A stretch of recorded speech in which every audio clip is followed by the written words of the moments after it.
다음 사례는 인도네시아 보르부두르 불교 사원군입니다.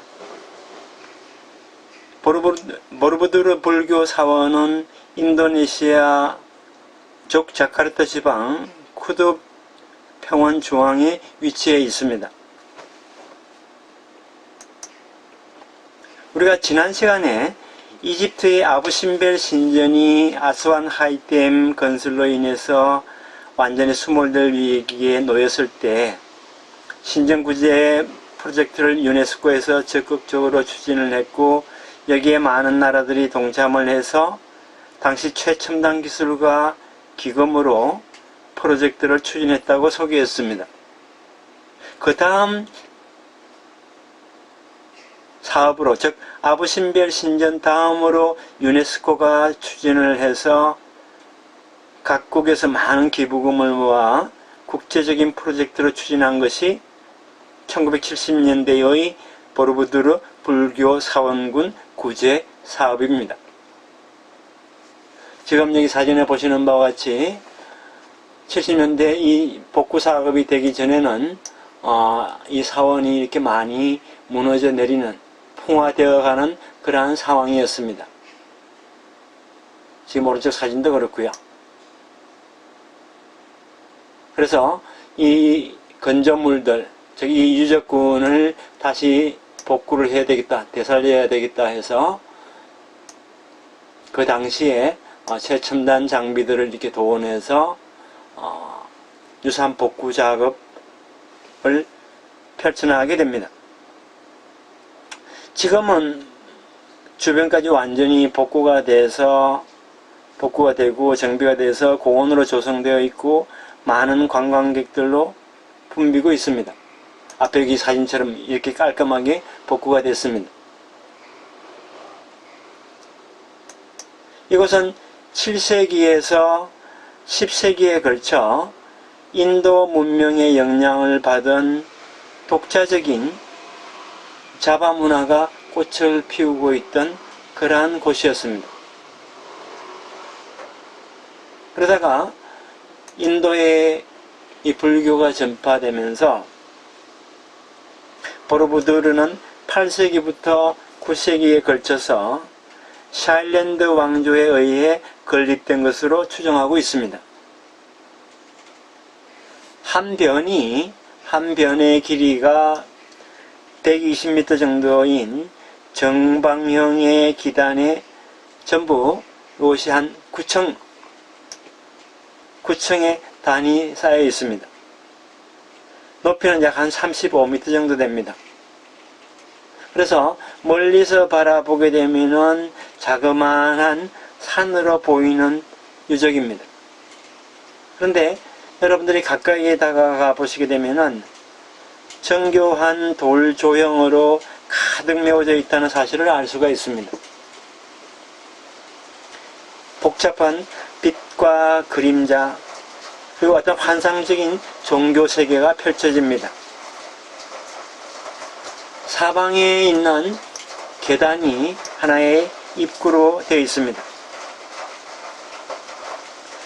이 기단 가장 밑부분인 이 기단 위에 단부터는 그 회랑으로 되어 있습니다. 그래서 제1회랑부터 제4회랑까지 이렇게 쭉 연결되어 있는데요. 이 회랑을 따라서 빙글빙글 돌면서 점차점차 위로 올라가게 됩니다. 벽면에는 부처님의 탄생 전, 그 다음에 탄생 후부터의 이야기, 불전을 그린 부조가 조각되어 있습니다. 그 부조의 수는 전부 약 한 1460면, 엄청나게 많은 수치입니다만은, 이것을 시계 방향으로 쭉 이렇게 돌면서 그 이야기가 전개됩니다.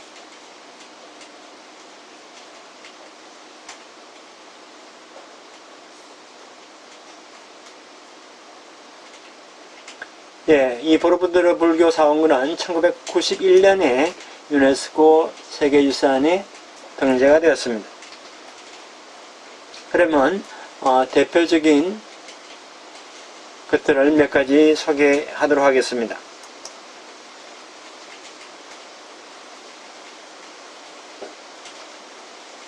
예. 지금 이렇게 기단이 있고, 예, 기단 바로 위에 회랑들이 하나, 둘, 셋, 넷, 이런 식으로 시계 방향으로 이렇게 쭉 돌면서, 예, 올라가게 됩니다. 그리고 그 회랑을 보기에 따라서 걷다 보면은, 예, 벽면에 어마어마하게 많은 부조들이 한 장 한 장 이렇게 그려져 가지고 1460면이 부조가 새겨져 있습니다. 네, 뭐 이러한 그림도 있고요. 또 뭐 이러한 그림도 있고, 아주 그야말로 부처님이 탄생하기 이전부터 탄생 후 불전을 그린 부조입니다. 지금 보시는 부조는 왼쪽 위에는 이게 무슨 내용이냐면은 석가모니의 부처님의 어머님이신 마야 부인께서 꿈을 꾸고 있는 장면입니다. 어느 날 밤 잠을 자고 있는데 흰 코끼리가 자신의 몸 안으로 들어오는 그러한 태몽을 꾼 마야 부인은 석가모니를 부처님을 잉태하게 됩니다. 이 오른쪽 위의 사진은 마야 부인의 참회입니다. 즉 부처 앞에 나가서 이제 뵙는 그런 참회를 하게 되는데, 회임을 한 마야 부인이, 임신을 한 마야 부인이 내 모습입니다. 하나하나 지금 여기 보시는 이러한 하나하나 불전에 있는 유명한 장면들 중에 하나하나들이 다 이렇게 새겨져 있습니다. 인물들이 생동감 넘치게 그려져 있습니다. 새겨져 있습니다. 오른쪽 아래 사진은 시녀들에게 둘러싸여서 무엇 하나 부족함 없이 살고 있는 젊은 날의 부처님의 모습입니다.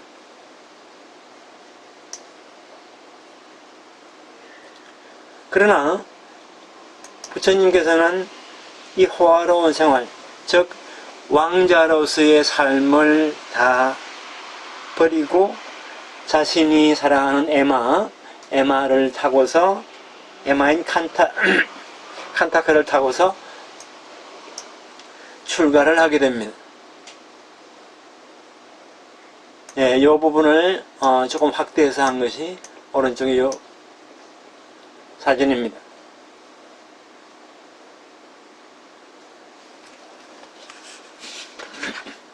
이야기는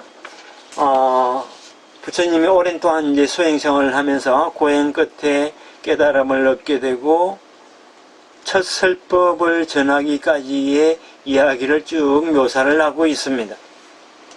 그래서 지금 왼쪽 아래 이 사진은 부처님께서 첫 설법을 할 때에 많은 제자들이, 그 다음에 많은 사람들이 모여들어서 부처님의 설법을 듣고 있는 장면입니다. 여러분들이 가셔서 이 회랑들을 쭉 둘러보면서 이러한 부조들을 보시게 되면은 사이사이에 회랑들 둘러보는 사람들을 지켜보듯이 432개라는 열애상, 지금 오른쪽 아래 사진에 나와 있는 이러한 열애상이 아주 규칙적으로 질서정연하게 진자하고 있는 것을 확인할 수 있습니다.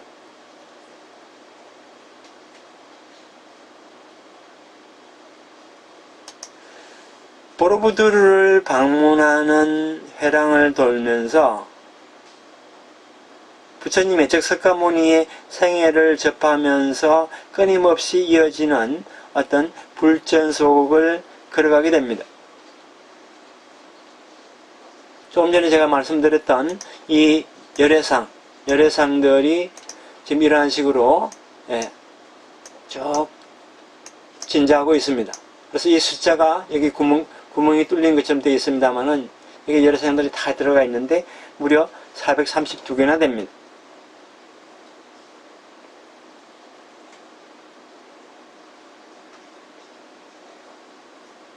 오른쪽 위에 있는 이 사진은 제2회랑에 있는 선제동자의 순례 모습을 담은 작품입니다. 그래서 제1회랑에서 다 보고 올라가서 2회랑, 다음에 3회랑 이렇게 순서대로 둘러보는데 우리가 뭔가 이상한 점을 아마 여러분들이 발견할 것입니다. 아니 왜 본전은 왜 없지? 본전 말입니다. 일반적으로 이 건조물 자체가 이 건조물 전체 자체가 하나의 본조원으로 생각하기 때문이라고 합니다. 그래서 특별히 본조원을 따로 세우지를 않았던 것입니다. 즉 바꿔 말하면은 이 보르부두르는 전체가 하나의 스투파, 즉 불탑입니다.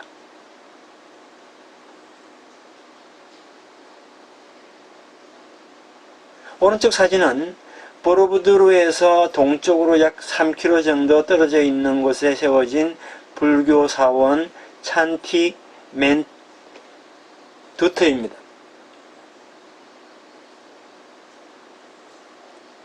이 찬티멘두트에 가 보시게 되면은 그 안에 어떠한 작품들이 있느냐 하면은 석가열애상과 그 다음에 오른쪽에 보시는 바와 같이 관세음, 보살상 등 자바의 불교 미술이 낳은 글작품들이 현존하고 있습니다. 보르부두르가 건립되었을 때 이 지역은 자바 문화의 중심지였습니다. 보르부두르와 찬디 멘투드 사이에는 또 찬티 파원이라고 하는 자그마한 불당이 있습니다. 그래서 보르부두르, 찬디 멘투드, 찬디 파원, 그 다음에 찬디 멘투드, 요 세 개는 쭉 이제 공중에서 지도상으로 보게 되면은 일직선상으로 이렇게 줄을 지어 있는데 과거 하나의 참배길로서 연결되어 있지 않았느냐, 그렇게 우리가 상상을 해봅니다.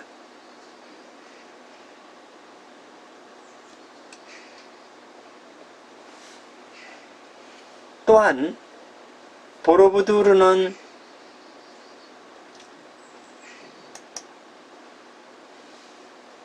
그 자체는 대성불교의 가르침 속에 있는 세 가지의 계율이라고 할까요? 아니요. 세 가지의 어떤 세계로 구성이 되어 있는데 욕계, 색계, 무색계입니다. 기단 부분에 해당되는, 여기 기단 부분에 해당되는 이 부분은 사실 욕망이 뒤엉킨 세계로서 욕계를 의미합니다. 그 다음에 조금 전에 말씀을 드렸던 제1회랑에서부터 쭉 이렇게 부조를 보면서 부처님의 탄생과 관련한 그 일대기를 쭉 보면서 올라가는 그 회랑 자체는 깨달음의 과정을 의미하는 색계입니다. 그리고 이 상층 부분인 원으로 되어 있는 이 부분, 연축 사진 같으면 이 부분이 되겠죠, 그죠? 이 부분은 깨달음의 세계 그 자체인 무색계를 나타내고 있습니다. 이러한 보르부두르는 불자에게, 즉 불교 신도에게 불교의 시작부터 궁극적인 깨달음인 사상적인 전개를 체험할 수 있도록 한 하나의 성역입니다.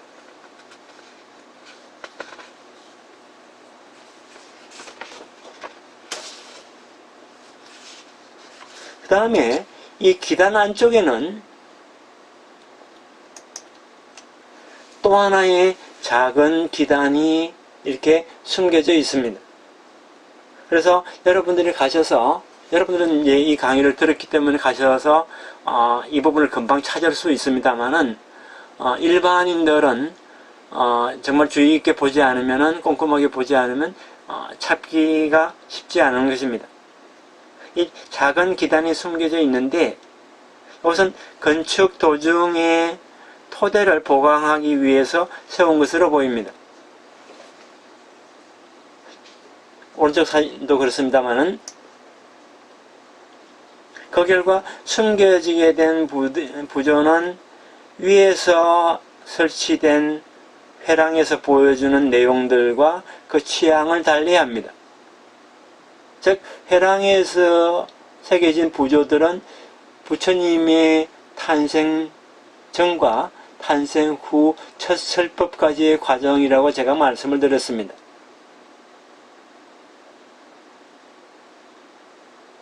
그런데 이곳에, 즉 숨겨진 작은 기단에는 어떤 내용들이 이렇게 부조로 이렇게 새겨져 있느냐 하면은,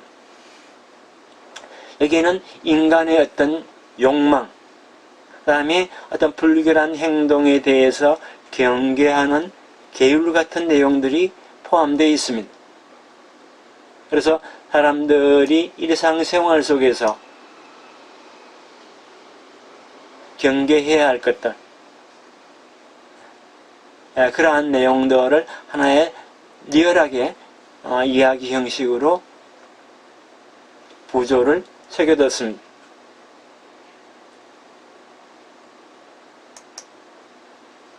다음 또 하나는 지금 여기에 글귀가 있는데, 이것은 사악한 얼굴이란 그런 내용의 글입니다.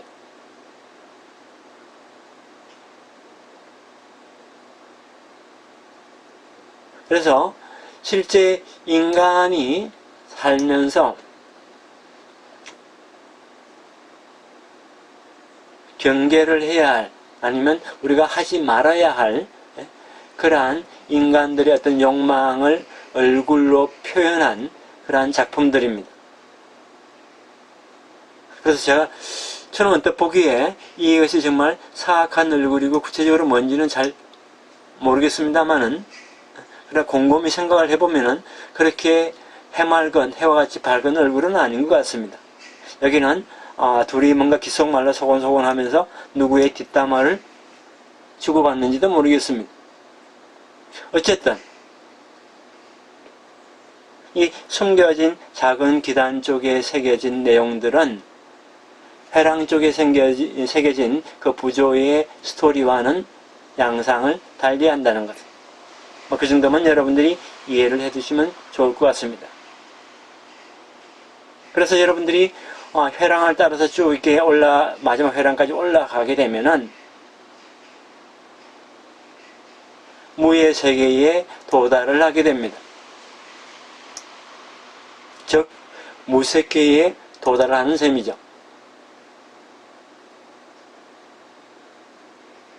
그래서 이 원형 모양으로 되어 있는 이 무색계에 도달을 하게 되면은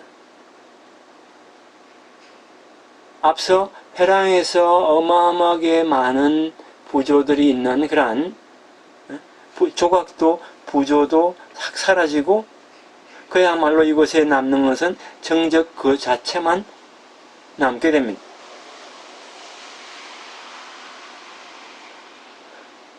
아주 넓은 공간에는 수많은 이러한 스투파, 불탑이 쫙 진열되어 있습니다. 그래서 각 스투파 안에는, 이 스투파 안에는 또 뭐가 있느냐 하면은 그 안에 다 불상이 하나씩 안치되어 있습니다.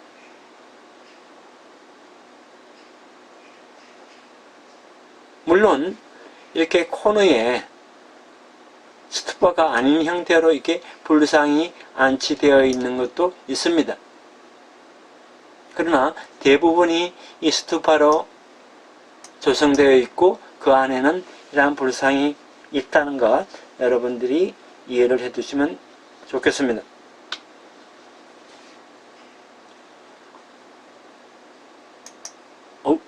잠시만요. 그래서 모든 욕망을 제거한 어떤 무아의 경지, 즉 깨달음의 경지, 즉 불교에서 말을 하는 이상세계가 여기에 표현되어 있습니다. 즉 무색계가 표현되어 있습니다. 그리고 인도에서 멀리 바다를 건너 온 불교가 이곳 자바인들의 마음에 미친 영향이 얼마나 큰지 잘 보여주는 유적이라고 할 수가 있겠습니다.